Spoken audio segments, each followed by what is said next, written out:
Halo teman-teman, Bapak dosen, selamat pagi. Perkenalkan, nama saya Robertus Kevin Septiano dengan NIM 24F1009. Saya dari Fakultas Teknik Prodi Teknik Elektrik. Sebelumnya saya mengucapkan salam damai Natal dan tahun baru untuk kita semua. Semoga di tahun yang baru ini harapan yang belum kita capai di tahun yang lama akan bisa kita wujudkan. Nah, saya lanjut ke soal materinya. Pada pagi hari ini saya akan presentasikan hasil UAS saya dengan mata kuliah kimia. Baik, saya langsung ke materinya. Judulnya adalah teori dan konsep sel galvanik, konsep dan aplikasi.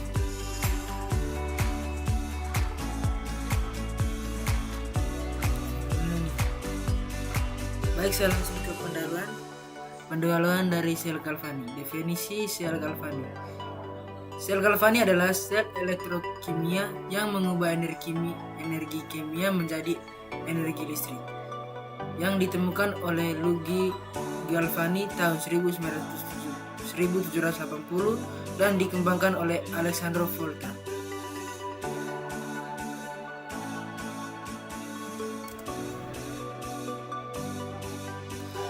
Prinsip dasar dari sel galvanik adalah reaksi redoks spontan yang menghasilkan arus listrik. Sel galvanik merupakan salah satu sel elektrokimia yang mengubah energi menjadi energi listrik. Baik, saya menjelaskan sedikit prinsip kerjanya. 1. Elektron mengalir dari anoda ke katoda. 2. Anoda bermuatan negatif, sedangkan katoda bermuatan positif. Arah gerak arus listrik adalah dari anoda menuju ke katoda, bukan dari katoda menuju anoda. Baik teman-teman, ini sedikit gambarnya. Semoga teman-teman bisa lihat. Saya lanjutkan kelas selanjutnya. Nah teman-teman, di sini saya akan menjelaskan sedikit apa saja itu komponen dari sel galvanik. Yang pertama, anoda dalam kurung elektronegatif atau tempat terjadinya oksidasi. Yang kedua, katoda dalam kurung elektroda positif, tempat terjadinya reduksi. Yang ketiga, jembatan garam menjadi keseimbangan muatan larutan elektrolit media exchange elektron. Voltmeter mengukur beda potensial. Ini saya menunjukkan gambar tentang larutan elektrolit kuat. Yang ketiga sekarang, mekanisme kerja. Aliran elektron dari anoda ke katoda.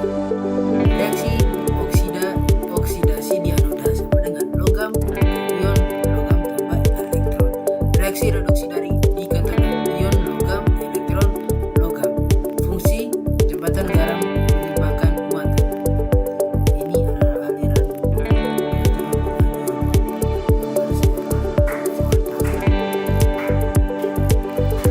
yang berikutnya adalah potensial. Konsep potensial reduksi standar. Perhitungan potensial sel sama dengan E katoda ke E anoda. Potensial reduksi standar, contohnya perhitungan untuk sel Z. Nah teman-teman, berikut saya tambahkan tabel dari potensial reduksi standar yang setengah reaksi.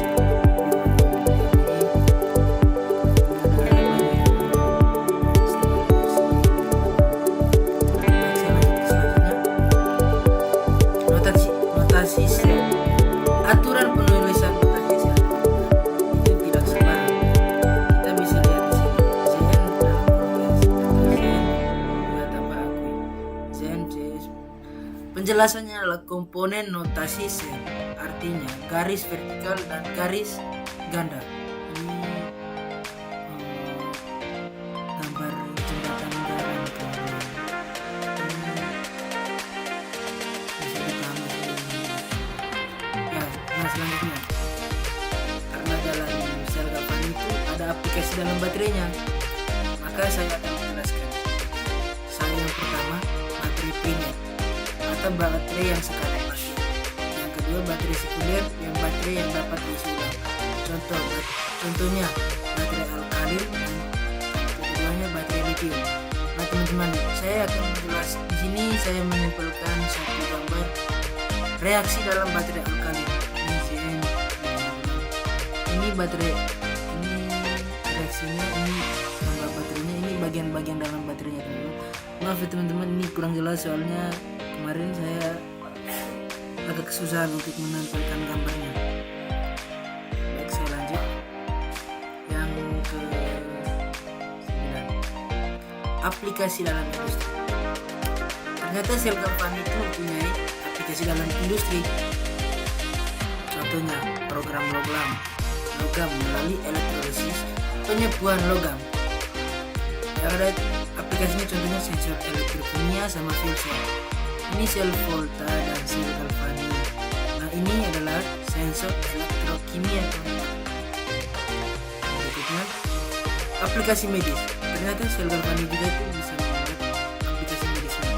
Contohnya alat pacu jantung, sensor glukosa, terapi elektrik, dan transfusion medis. Ini teman-teman, ini gambar alat pacu jantung. Baik, saya lanjut ke selanjutnya. Aplikasi lingkungan. Ada juga aplikasi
apabila ada tutur kata, ada kata